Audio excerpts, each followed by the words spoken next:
فتاة أحلام التمانينات واللي كله كان بيدور عليها في الست اللي بيحبها. طلتها على الشاشة كانت بتاخد قلب الكل، والمشهد منها على الشاشة كان حكاية. مش فاكرة اتجوزت كام مرة بس هم أكتر من 10، وأول مرة عملتها كان عندها 17 سنة بس.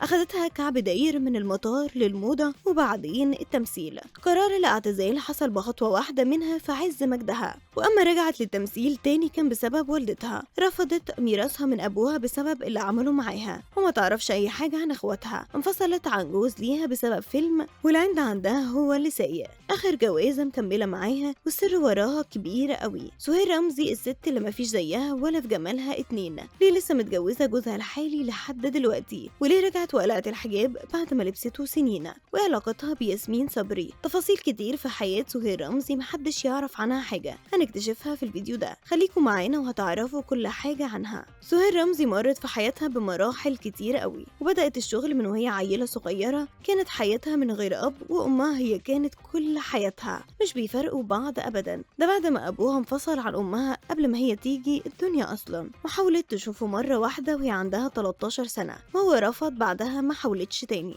الموضوع كمل كمان لما هو قرر يبعد عنها أكتر ما هو بعيد، لما هي قررت تمثل. علاقة سهير رمزي بأبوها كانت مش كويسة، وعشان ما عاشتش معاه رفضت إنها تاخد ميراث منه، وبعد رفضها علاقتها بإخواتها من أبوها انتهت ومعرفتش عنه أي حاجة. سهير اشتغلت في أول حياتها مضيفة طيران عشان كانت بتحب السفر والطيارات، وبعدها دخلت مجال الأزياء وبقت عارضة أزياء. وبعدها بقى جه في دماغها خطوة التمثيل، وبدأت مشوارها فيها، وقدرت إنها تلمع بسرعة جدا بسبب جمالها وحلاوتها. وبعدين جت شطارتها في التمثيل، دلعها على الشاشة كان بيخلي كل الناس بتحبها، وكانت فتاة أحلام أجيال كاملة بيحلموا يلاقوا زيها في حياتهم. سهير رمزي اتجوزت بدري قوي. أول جوازة كانت ما بين 16 أو 17 سنة، وكانت من الموسيقار حلمي بكر، وانفصلت عنه بسرعة بسبب الغيرة. جوازاتها كانت كتيرة وعدت ال10 جوازات، وما كانتش من كترهم فاكراهم أصلا ولا فارقين معاها. وكان من ضمن الجوازات انفصال حصل بسبب إنها عنيدة جدا وكمان عصبية، وأصرت إنها تعمل فيلم المذنبون اللي كان عاجبها قصته جدا، ورغم رفض جوزها ليه فضلت الفيلم عن الجواز وانفصلت عنه. آخر جوازة ليها مكملة فيها بقالها سنين